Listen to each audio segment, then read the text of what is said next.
Combat in Broken Arrow is just as visceral and hard-hitting as we saw in its trailers, if not more so, and this demo was proof of that. We have World in Conflict Reborn on our hands, my fellow gamers. As I was picking up my jaw and dignity off the floor after losing units left and right, I realized this is going to be a great but hard game. The only problem will be its stability and performance. During the Steam Next Fest, we had the opportunity to play a mission as the USA faction, which was made up of several stages and each had its objectives and difficulties. With no tutorial or save option, it was a bit annoying restarting the mission each time I made a tactical blunder, compounded by the fact I couldn't skip the general's in-mission briefing as he took me around the map. And the lessons I needed to learn about the gameplay were many, starting with how inaccurate but devastating enemy artillery was, and how easy it was for my units to get detected and targeted at long range. I also learned that forests give cover to vehicles and that instead of a frontal assault through the buildings and streets, I could go around the city using the forest for cover. This reduced enemy detection range and let me get closer without getting fired upon. Several types of armored vehicles have smoke launchers which are used to break enemy visual lock and can be manually deployed using vehicle interface or keyboard shortcuts. Advancing on infantry occupying buildings is suicide for any vehicle because many squads have heavy weapons. Once I learned this particular lesson the hard way, I used my in-game points to bring in long-range heavy weapon squads of my own. Then I ordered them to occupy buildings with line of sight of enemy armor patrols and anti-air missile launchers, which were my objectives, and sat back to watch the fireworks.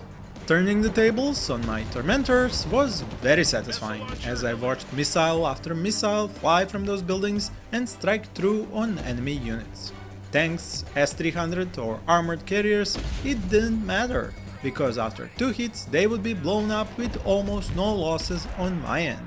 The range of these heavy infantry squads is quite long, especially when compared to other infantry units which have simpler forms of heavy weapons.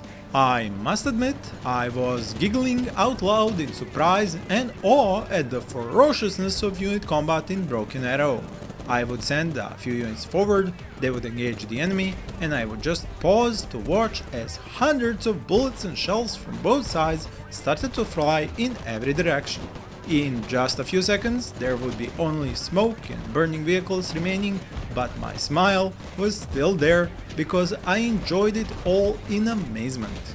World in Conflict was an equally fun game, but it was based on Cold War era military hardware, doctrine, and the gameplay was, at least in my memory, slower.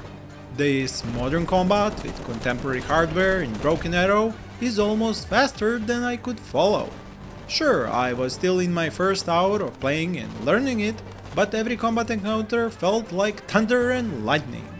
My attempt at storming the enemy positions, even with use of smoke, buildings for cover, and an all-out assault with both infantry and armored vehicles, turned into a disaster not 15 seconds after I started it. I think taking heavy casualties is designed into this game. My conclusion is based on the limited demo, but considering you constantly get new points to use and call in reinforcements, it looks to be true. This is quite literally a modern conflict turned to 11, but please share what you think about it in the comments below. Let me give you a few more demonstrations. Here I prepared an ambush on a road for 2 enemy BTRs. The action took less than 4 seconds. Now yes, you can slow down time in single player and also speed it up, but I was playing it as a real-time strategy, so I didn't use that option. Another example, I used the cover of the forest to advance on the flank with half a dozen armored vehicles with everything from a chain gun to a mortar and was wrecked into pieces by long-range artillery, 1 armored vehicle and 1 solo infantry squad in a building. To add insult to injury, an attack helicopter came off the coast and in 3 rocket volleys destroyed what was left of my force. I could just sit there and give it an impotent evil eye. you can be sure I invested my next supply points into a Stinger infantry squad. This is about the same as all my future attempts went. Combined arms warfare on a small area led to massive and quick firefights in which only the infantry in occupied buildings survived a bit longer than exposed armor on the streets. And don't get me wrong, I am not complaining here. I loved every adrenaline-filled minute of it, up to the moment my screen froze, then it went to black. My graphics card fans wind up like jet engines to full throttle, and I had to manually turn off my PC, which wasn't responding. At this point, cold sweat was running down my spine, as this was exactly how my previous graphic card broke when I tried to play the new Settlers Closed beta last year. Luckily for me, my PC booted up just fine and everything was working. I uninstalled Broken Arrow's demo immediately. It was just not worth the risk. The game does look and sound beautiful, and the new gameplay footage the developers have released has shown us amazing footage of combined arms warfare on huge maps, much more roomy than in this demo. On top of that, we have yet to experience its unit customization. I honestly expected this game to be another war game, but discovering it was in fact a successor to World in Conflict made my day. Thank you for watching and happy gaming!